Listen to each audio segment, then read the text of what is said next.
जय हिंद, वंदे मातरम।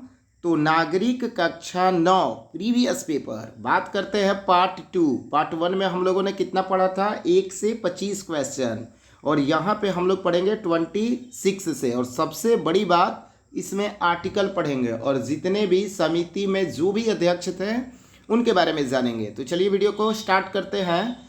तो first question यानी कि 26 नंबर, बिहार में पंचायती राज का स्वरूप कैसा है? तो ऑप्शन ए है एक स्तरीय, बी द्विस्तरीय, सी त्रिस्तरीय या डी सभी। तो 26 का आंसर क्या हो जाएगा? तो आपका आंसर हो जाएगा सी त्रिस्तरीय। अब यहाँ से हम लोग क्वेश्चन का आंसर भी पढ़ते जाएंगे। तो ये क्वेश्चन आपका है आर्टिकल से संबंधित, और बढ़िया से यहाँ से समझने का प्रयास कीजिएगा। जब संविधान लागू हुआ उस समय आर्टिकल थे 395 यानी कि 395। भाग कितने थे? 22। अनुसूची कितने? 8। एक साथ मिलकर के मेरे साथ प्रैक्टिस कीजिएगा। जब संविधान लागू हुआ तो उस समय अनुच्छेद कितने थे? तो बोलिएगा 395। भाग कितने? 22।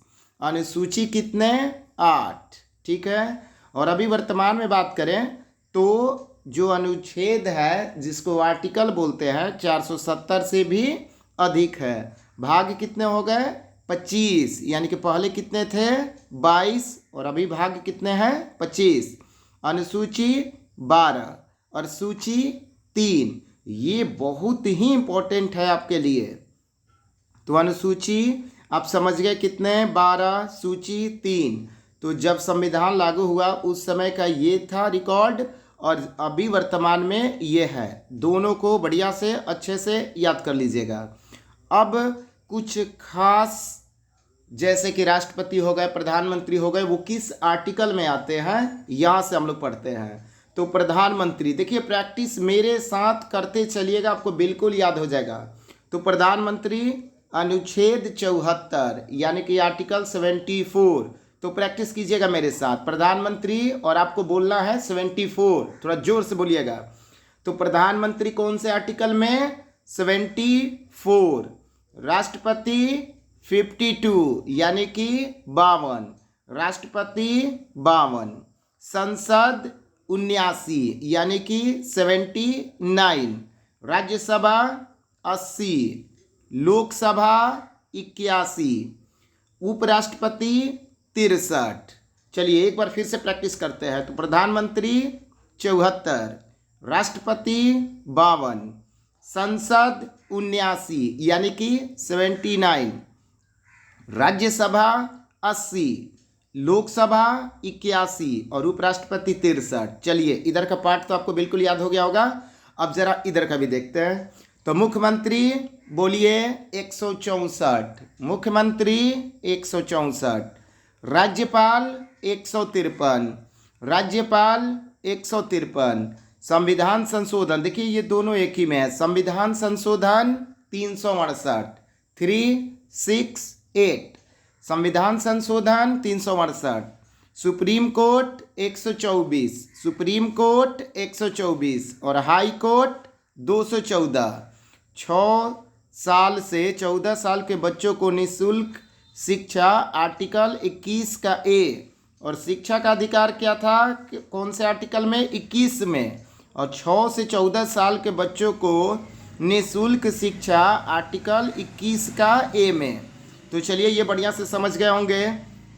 तो एक बार क्विक रिवीजन। प्रधानमंत्री आर्टिकल 74, राष्ट्रपति 52, संसद 79, राज्यसभा 80, लोकसभा 81, उपराष्ट्रपति 63, मुख्यमंत्री 164, राज्यपाल 153, संविधान संशोधन 368, सुप्रीम कोर्ट 124, हाई कोर्ट 214, 6 साल से 14 साल के बच्चों को निःशुल्क शिक्षा, आर्टिकल 21 का ए में। अब चलिए क्वेश्चन नंबर 28 की तरफ बढ़ते हैं हम लोग। भारतीय शिक्षा यानी कि अंग्रेजी भाषा का जनक किसे कहा जाता है? तो लॉर्ड मैकाले। याद रखिएगा नाम कौन सा है? Lord Macaulay.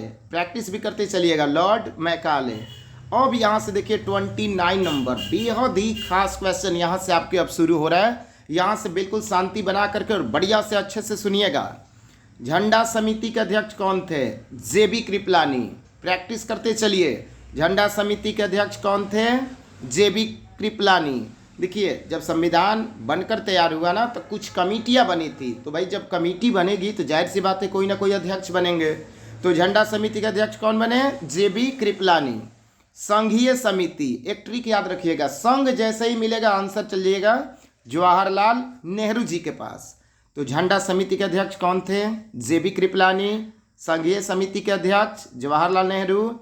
संविधान सभा के अस्थायी अध्यक्ष बिल्कुल आपको मालूम है डॉक्टर राजेंद्र प्रसाद। संविधान सभा के अस्थायी अध्यक्ष कौन थे? डॉक्टर राजेंद्र प्रसाद। संविधान सभा में सदस्यों की संख्या कितनी थी? 389, 389। संविधान सभा में सदस्यों की संख्या कितनी थी? 389। संविधान सभा में सदस्यों की संख्या कितनी थी? 389। बोलिए तो वहीं जाकर के याद होगा आपको। संविधान सभा में सदस्यों की संख्या कितनी? 389। प्रारूप समिति के अध्यक्ष कौन थे? भीमराव अंबेडकर जी। प्रारूप समिति के अध्यक्ष कौन थे? भीमराव अंबेडकर जी।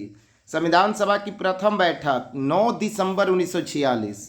संविधान सभा की प्रथम बैठक कब हुई थी? तो 9 दिसंबर 1946 को। भीमराव अंबेडकर संविधान सभा में निर्वाचित हुए थे बंगाल से। याद रखिएगा, कहाँ से? बंगाल से। संविधान सभा के संवैधानिक सलाहकार कौन थे? तो BN राव। अब यहाँ से फिर से एक बार प्रैक्टिस हम लोग करते हैं। तो आपको बोलना है झंडा समिति के अध्यक्ष कौन थे? जेबी कृपलानी। संघीय समिति के अध्यक्ष कौन थे? जवाहरलाल नेहरू। संविधान सभा के अस्थायी अध्यक्ष डॉक्टर राजेंद्र प्रसाद। संविधान सभा में सदस्यों की संख्या कितनी थी? 389, यानी कि 389। प्रारूप समिति के अध्यक्ष कौन थे? भीमराव अंबेडकर जी। संविधान सभा की प्रथम बैठक 9 दिसंबर 1946। भीमराव अंबेडकर संविधान सभा में निर्वाचित हुए बंगाल से। संविधान सभा के संवैधानिक सलाहकार कौन थे? BN राव। बात करते हैं 37। संविधान सभा के अस्थायी अध्यक्ष कौन थे? तो सच्चिदानंद सिन्हा सबसे बुजुर्ग व्यक्ति थे और ये कहाँ के थे? बिहार के। ये भी पॉइंट याद रखिएगा। संविधान सभा के अस्थायी अध्यक्ष कौन थे? सच्चिदानंद सिन्हा जी। संविधान सभा में किस रियासत ने भाग नहीं लिया था? हैदराबाद।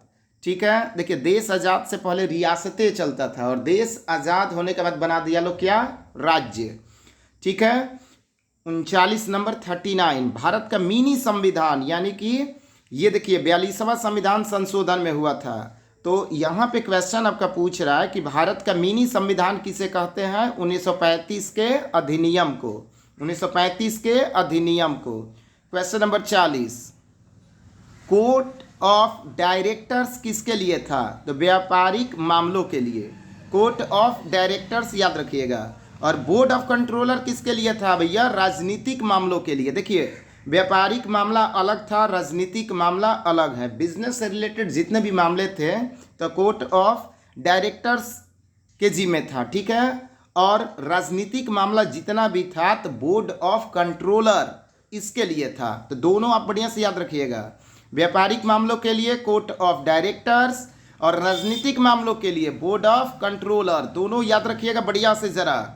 कोर्ट ऑफ डायरेक्टर्स व्यापारिक मामलों के लिए, बोर्ड ऑफ कंट्रोलर राजनीतिक मामलों के लिए। बात करते हैं 42 नंबर, संविधान गठन की मांग सबसे पहले किसने की? ये मैं आपको पार्ट 1 में ही बता दिया था, बाल गंगाधर तिलक जी ने। अब वो साल आपको कमेंट बॉक्स में जवाब देना है। ठीक है। संविधान गठन की मांग सबसे पहले किसने की? आंसर है बाल गंगाधर तिलक जी ने। संविधान गठन की मांग सबसे पहले किसने की? बाल गंगाधर तिलक जी ने। बात करते हैं क्वेश्चन नंबर 43, मॉन्टेग्यू चेम्सफोर्ड सुधार किसको कहते हैं? तो 1919 के अधिनियम को। मॉन्टेग्यू चेम्सफोर्ड सुधार किसको कहते हैं? 1919 के अधिनियम को। 44 नंबर, संविधान सभा गठित का आधार क्या था? तो कैबिनेट मिशन योजना। संविधान सभा गठित का आधार यानी कि बेस क्या था? तो कैबिनेट मिशन योजना। चलिए 45 नंबर बात करते हैं, मार्ले मिंटो सुधार किस अधिनियम को कहते हैं? तो 1909 के अधिनियम को। मार्ले मिंटो सुधार किस अधिनियम को कहते हैं? तो 1909 के अधिनियम को। 1909 के अधिनियम को। 46 प्रांतों में द्विसदनात्मक विधायिका की स्थापना की गई, तो 1919 के अधिनियम से। अब बच गए आपके 4 इंपॉर्टेंट क्वेश्चन, बढ़िया से सुनिएगा। संविधान सभा में कुल सदस्य कितने थे? पहले भी बताया है 389। संविधान सभा में कुल सदस्य कितने थे? 389। संविधान सभा में कुल सदस्य कितने थे? 389। संविधान सभा में कुल कितने सत्र हुए थे? 11। संविधान सभा में कुल कितने सत्र? 11। संविधान सभा के सामने उद्देश्य प्रस्ताव कब पेश किया गया? 13 दिसंबर 1946, ठीक है, जिसको हम लोग प्रस्तावना भी कहते हैं। इंग्लिश वर्ड है प्रीएम्बल। संविधान सभा के सामने उद्देश्य प्रस्ताव कब पेश किया गया? तो 13 दिसंबर 1946। और लास्ट आपका है 50 नंबर। हिंदी को राष्ट्रभाषा बनाने की वकालत संविधान सभा में किसने किया? क्वेश्चन बढ़िया से सुनिएगा अच्छे से। हिंदी को राष्ट्रभाषा बनाने की वकालत संविधान सभा में किसने किया? तो RV धुलेकर ने। नाम को फिर से सुनिए, RV धुलेकर ने। RV धुलेकर ने। तो इस वीडियो में हम लोगों ने पार्ट 2 पढ़ा, क्वेश्चन नंबर 26 से लेकर के 50 तक।